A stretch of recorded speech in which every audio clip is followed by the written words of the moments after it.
Majewski, and I'm a principal consultant and board member of Grandmetric, a consulting company focusing on mobile and enterprise networking and network security. For the last 6 years, I've been involved in 5G research within EU-funded projects, consulting and training projects, as well as working on 5G RAN architecture at Huawei. So from my perspective, it would be great to hear the business views on 5G with our guests. And to start with, I'd like to ask all today's panelists to introduce themselves and give some brief info about their background next to us. Can we start with you, Jan? Hi, good afternoon, everybody. Thanks for the introduction, Marsan. I'm Ian Watson. I am the CEO of Cellcard in Cambodia. I have also had group responsibility for the Royal Group's ICT division, looking after the fibre company, the media company of free TV stations, the mobile money company, and the mobile finance company. I've been in telco over 20 years. Before coming to Cambodia, I was CEO of a consultancy called Iris Wireless, looking at added value solutions for network operators in emerging markets. And prior to that, I was head of commercial for Orange Group based out of London. Thank you. Thanks. Let's switch now to John. Good afternoon, everyone. So I'm John Saad, the CEO of iFlix in the Middle East and North Africa.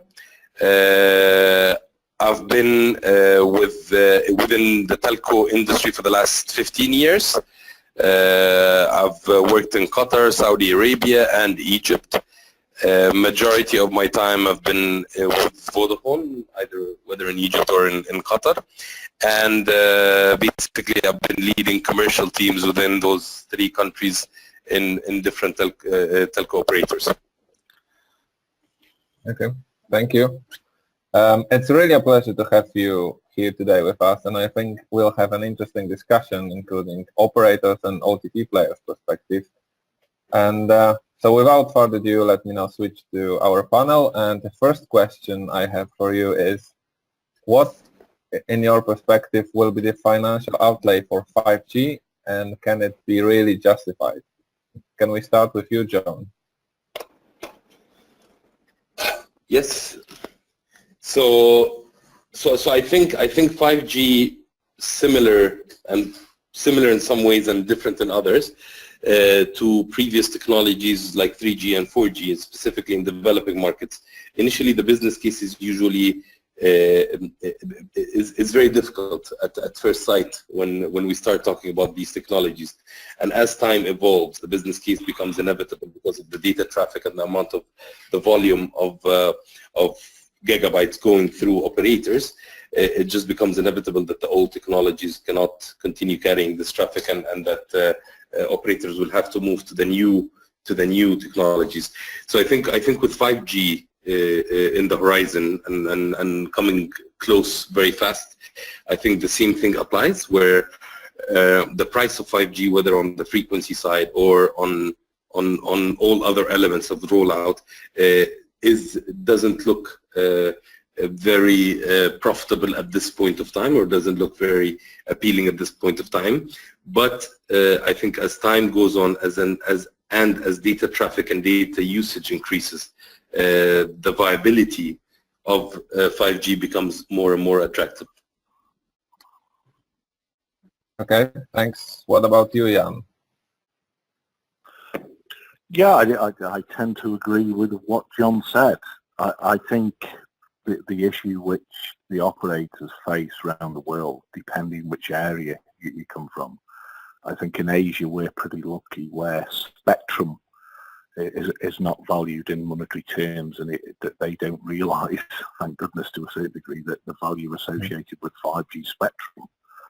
I think some of the players in Europe, especially the big ones, the Vodafones, the Oranges, the Telefonicas of the world, are worried how much the spectrum auctions will cost and whether it's viable at this stage in terms of the business case.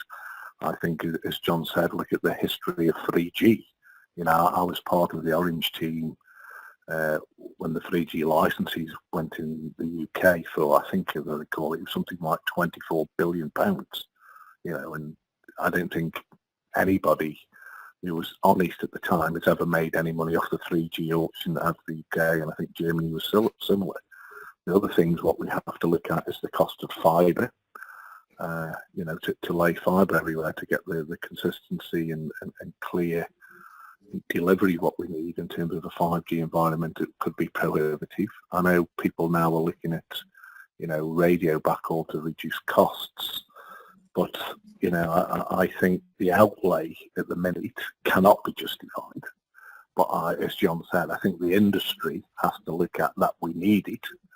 And, you know, that opens up into the other questions, what you want to ask Marsan, you know, of how do we develop business cases to support it. And every country, and I think every network has got similar issues where they've got to face the cost effectiveness and how viable it is to launch 5G in the short, medium and long term.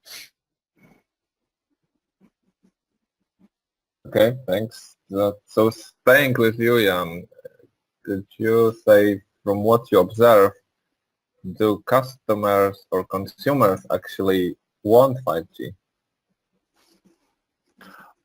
At the risk of sounding contradictory, yes.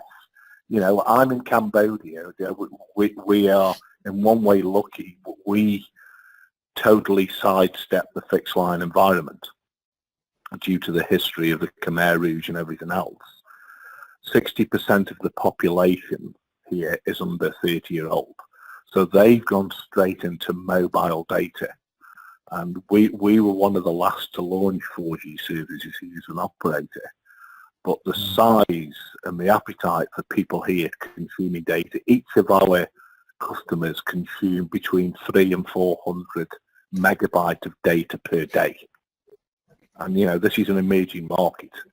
And Facebook, Line, Fiverr, all the OTT players, including iFlix, one of the competitors, you know, sign an exclusive iFlix, and if you go around town, you can see them everywhere on the phones, the videos, and if you have a look at something like, you know, Ultra HD screens, you need to work and play in the cloud, gaming, augmented reality, there is a huge, huge need for 5G. And for fast services, and that will continue as we go into a connected world. The appetite from consumers, whether it's a business community, a youth community, and, you know, the whole connected community here will want 5G, and they'll want it fast. Okay, interesting. What about you, John, from, let's say, another perspective? So I think if the question is, do customers want 5G? I think, like Ian said, the straightforward answer is sure, of course. And I think I'd break that down into three pillars: the technology, 5G, the devices associated with it, and the services associated with it. So I think when we talk about 5G or when we talk about a new mobile technology, we have to make sure that we include all of those parameters or three of those pillars, because 5G has to go hand in hand with devices that support and services that actually do utilize the technology. And I think with the different conversations about the Internet of Things and the amount of services that can be used in the future when 5G is out there, it's just, I think we should be heading to a very different world than the one we're living in today. So I think for sure consumers want 5G, but for sure they want 5G with what comes with 5G, so the supporting devices and the supporting services with that. In addition to that, I believe when we come to talk about specifically developing markets versus developed markets, with very weak infrastructure on the fixed line and fiber, technologies like 3 and 4 and 5G give these markets a leapfrog into data and connectivity, better data connectivity, and therefore they're able to do much more than they can, because basically a lot of the developing markets did not go through the natural transition of fiber to mobile to faster mobile. They went straight away into into the faster mobile. So a lot of the consumers in developing markets have never ever even had a fixed line to their home, or a fiber to connectivity to their home. So that just puts even more appetite into having 5G in these markets. Okay, thanks. Taking a look on what you just said, and mostly you've been focusing on 5G related to the eMBB service, let's say. So, and in this context, we have LTE, and that's my next question. What are the use cases of 5G that cannot be covered by the existing LTE and the deployments that you already have and see in your own countries? And let's start with Jan. Difficult question in one way, easy in another. I think basic data services, if you have a look, everybody now is on this always on mode of mobile internet. I think I read some report, something like 45% of social media users use 4G or data service to access and everything else. Now that could carry on with a 4G environment quite happily. You know, some of the speeds what we get now are 50, 60 megabits per second in the cities, and when we do the customer service reviews, they're quite happy with it. I think, as John said, as 5G becomes more prevalent, it's a mixture of device and content, and there'll be very, very niche offerings where people, for the telcos, it could work very well, where people may pay a premium service for faster download speeds, for specific content, and things like that. Give you an example, iFlix here is very, very popular, and all three networks offer very good speed, which enables all the population to access all the media, all the streaming very well.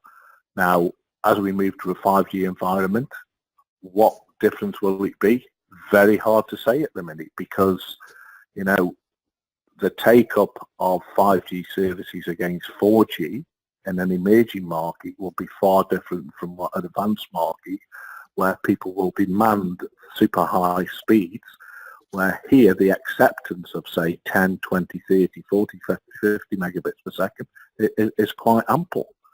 So it's going to be an ever-evolving landscape. You know, people will demand new services, new content, new applications, new way of accessing the Internet of Things. And I think for a while, 4G and 5G will work in tandem. Same as 4G and 3G work in tandem here. And then over time, the 4G layer will drop off and 5G will become the relevant way of accessing data through the telcos. Okay. John, what would you say on this? So I think Ian answered this question perfectly well, that I would skip the answer this time.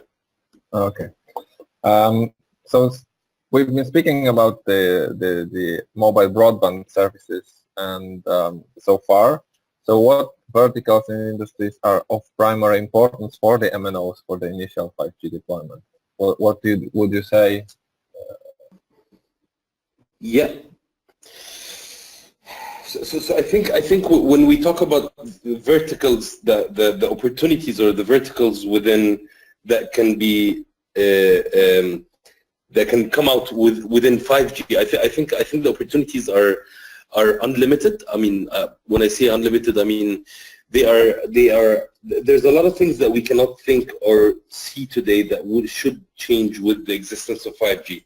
So with 5G, I think how we move into smart devices, and when I say smart devices and smart homes, I mean a lot of anything and everything almost in life can be connected, and I believe 5G gives the platform and gives the foundation for that to happen. So if we think today of the opportunities and the amount of verticals that can evolve with the introduction of 5G, I think it's massive. It's probably sometimes scary to even think of. So everything being connected from homes to cars to devices to human beings being connected, I think is something that we should be able to see during the journey of 5G before we move on even to the next technology after 5G. And specifically with I mean, this is a completely different topic, but I mean, with artificial intelligence and the evolution of artificial intelligence that we're seeing right now, I think the amount of opportunities that can come up in the coming period should be enormous. And I just think of it this way: every single device or object that we see in front of us could and could be connected, and there could be a benefit of why it could be connected. So I think of it as everything probably we see around us will be and could be connected. Okay, thanks. Jan, what would you say for this question, and specifically, what would be the first or the first industry or vertical that you would think of in this context? Not speaking about the broad. To be honest, Martin, I think there's many. I think, as John said, this is one of the most exciting changes in technology for the last 500 years. And I think, you know, when people say, you know, this is the fourth industrial revolution and people laugh at them, they're crazy. I think things like healthcare, e-healthcare, from John's background, media entertainment will be another one. Automotive, and I'm not saying straight away driverless cars, but monitoring systems, e-health, energy management, where I know it's already coming, but advanced smart metering, power consumption, a whole host of vertical industries will open up a total new revenue stream for the telcos. And the telcos for years, I think, have been struggling in terms of price wars, handset subsidies, and a whole host of things to address the customer. And I think there'll be two distinct streams. There'll be the consumer 5G, and one of the biggest ones, as you've highlighted, Martin, is the vertical integration with new industries. And I think the healthcare, the media, and the energy would be the first three, because those are quick wins. But as John says, as it evolves, this is scary what's going to happen. Absolutely scary. Okay, great. In a good way. Okay. So the next one is related to the previous one. So when, if ever, will industries become the primary customer of operators rather than consumers? And if it happens, when do you think? And that's again to Jan.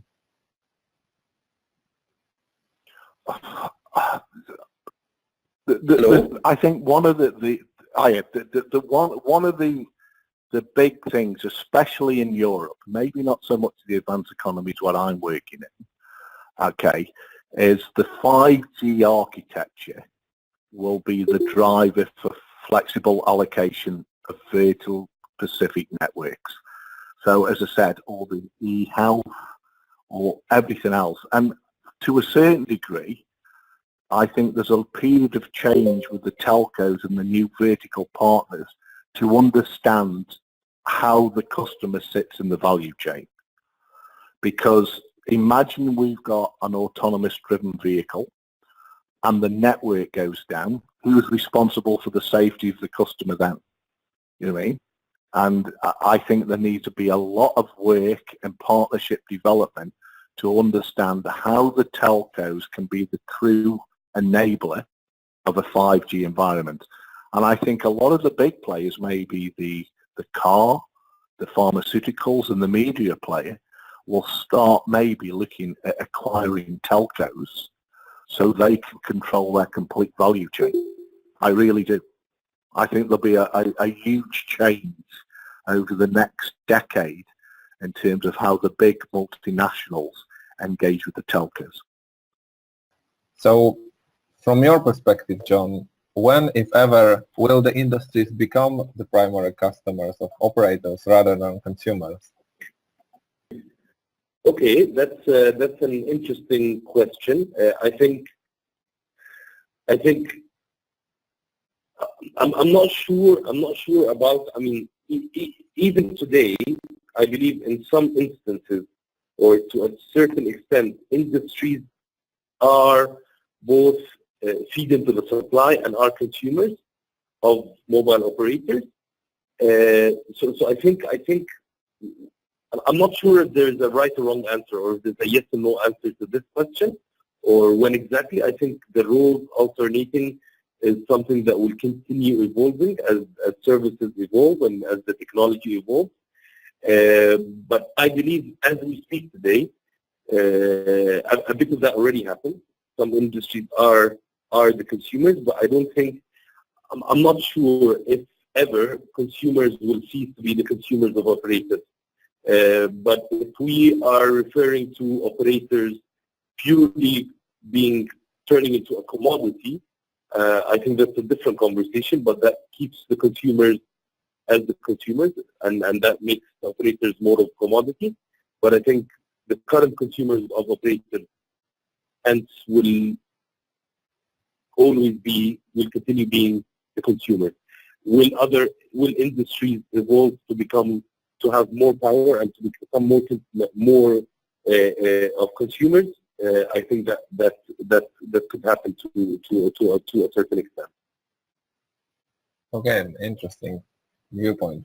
Now, switching a little bit to, let's say, the other part of the industry and the OTT, and staying with you, John, how are OTT players changing the competitive landscape?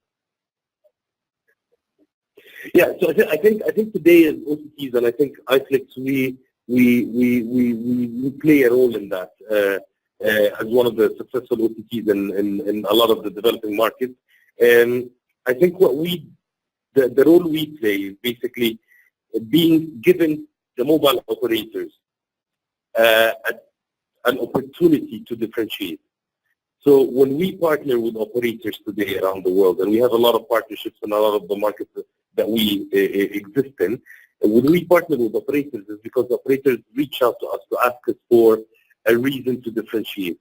So when operators want to differentiate their proposition and want to have one more winning launch into the market, they come and seek our help for that. And they seek the help of us or other successful OTTs in the market. Because basically what we do, we give them a chance to be able to differentiate their proposition and become better in what they do. Hence, your question, what are OTT players doing? For sure, a lot of the OTT players in the market today are giving the operators the chance to differentiate their service and differentiate their proposition.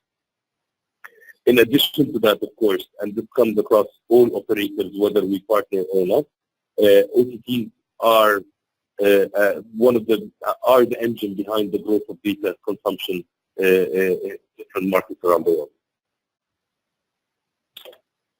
Okay, thank you. That also, from the other perspective of the operator, let me, Jan, ask you this question another way.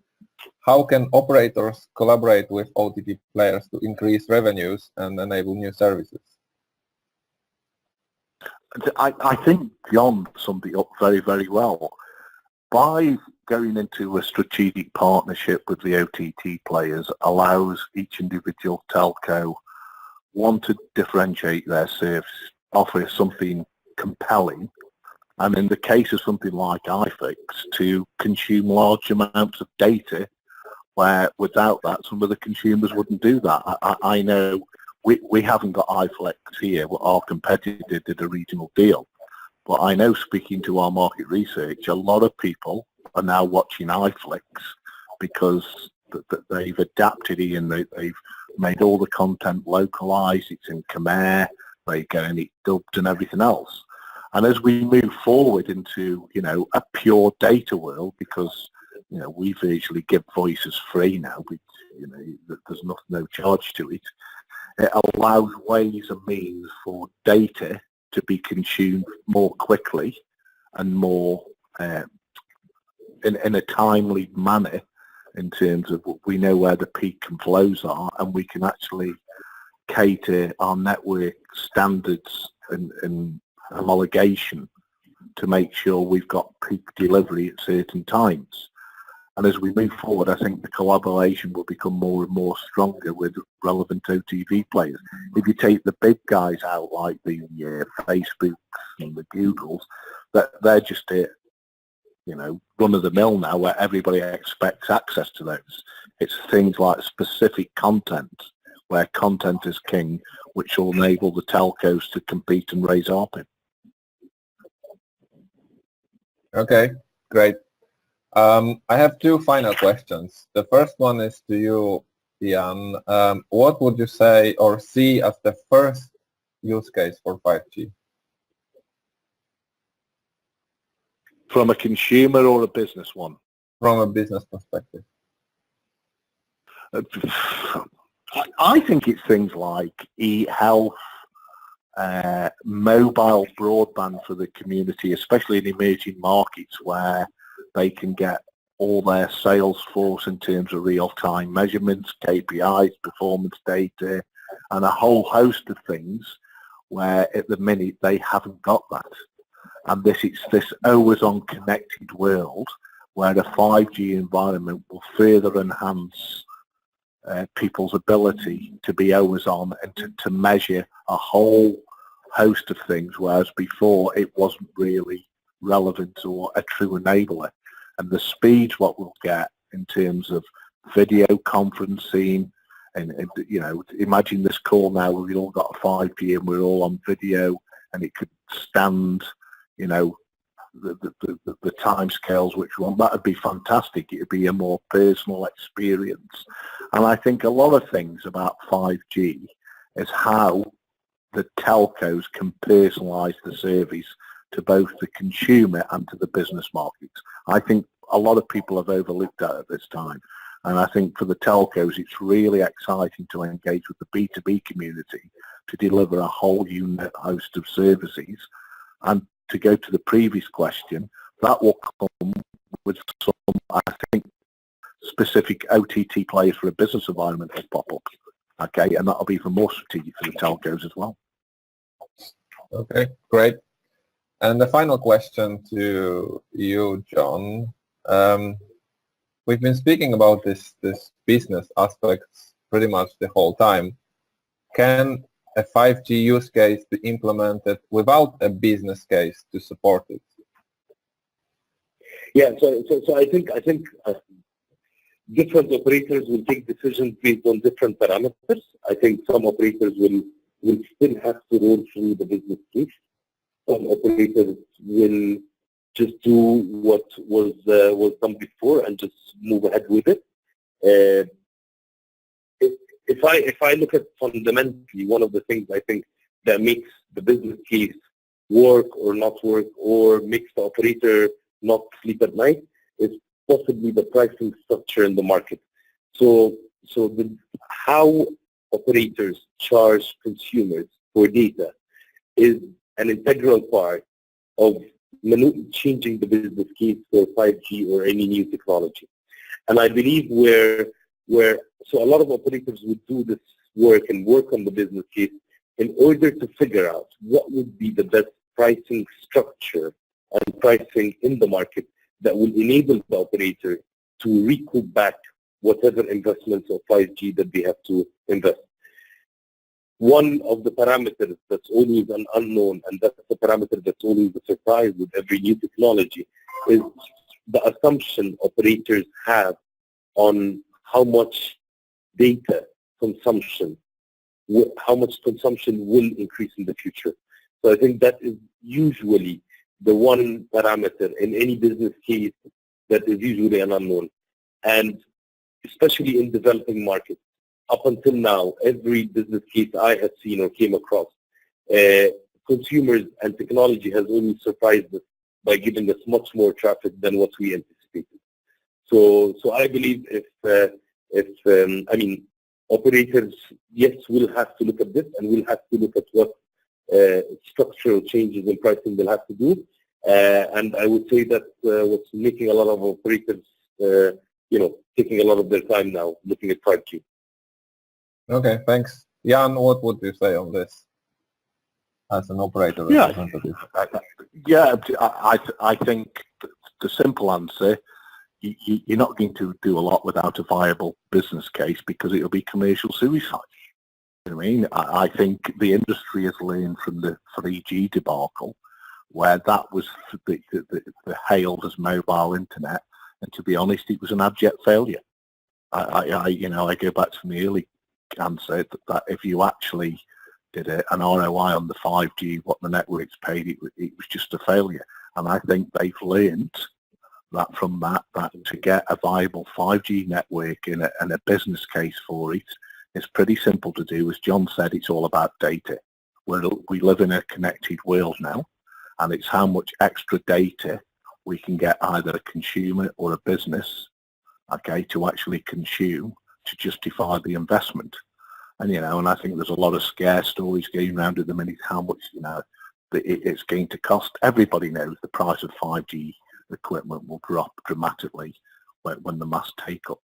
And I think there'll be a two-tier speed. The emerging markets like where we are and some of the ones in Southeast Asia will be a mixture of 5G and 4G.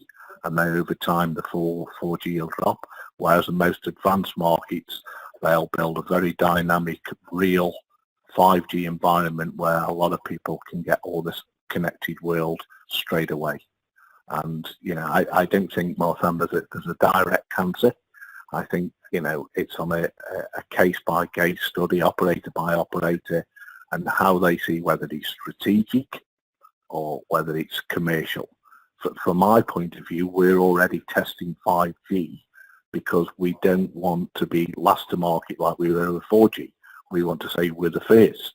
So it'll differ operator to operator, environment to environment. But, a business case is a business case, and you need to get a return on the ROI to the board and the investors. It's as simple as that. Sure. Okay. So with this, I'd like to thank you, gentlemen, for your valuable insights on the 5G business matters.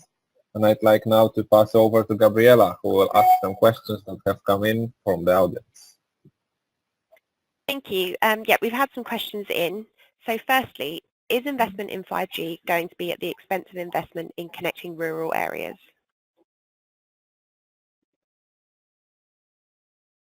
No, I disagree there. I think we, especially somewhere like Cambodia, we pride ourselves on covering something like 94% of the population. Now, maybe in other markets that doesn't sound high, but if you have a look at the geography here, that's a pretty good site, and we value the importance of a connected community out in the provinces, because that's the future and how we can bring real mobile broadband to the masses. And I think the first stage we go to 5G for the cities, and then it'll be rolled out into the provinces as part of a strategic plan. So I don't think it's and or, Gabriela. I think it'll be part of a strategic rollout where we will service the communities out of the provinces. Okay. No, okay. So I think I don't think so. I think on the contrary, when it comes to rural areas and especially in a lot of the developing markets, new technologies have been always beneficial because due to lack of fixed line connectivity. So I believe it doesn't. I think the only driver that gives the right time to roll out 5G in rural areas or not is usually the penetration of devices. So I think the only part that could take a bit of time is how the penetration of 5G devices into these areas. And usually there's a flipping point at which operators would decide to invest in areas based on the penetration of devices. Okay, thank you. And final question. How soon do you think 5G will become the default mobile network?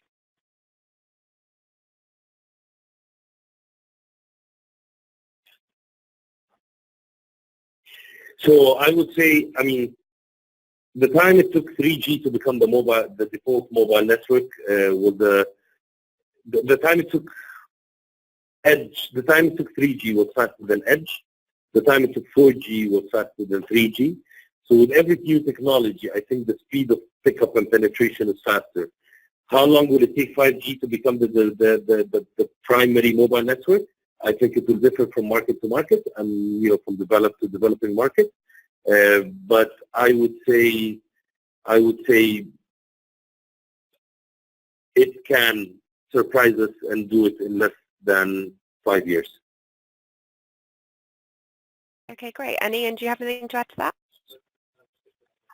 I agree with John. I think once people start rolling out 5G and there's both the business market and the consumer market experience true 5G, I think that itself will drive the take-up and penetration much quicker than earlier technologies. Great, thank you. Well, that's all the questions we've got at the moment. So thank you very much for joining us today. It's been great to hear all of your insights. Okay, thank you very much. Thanks, John. Thank you. It was a pleasure. Thanks, Marsan. Thank you.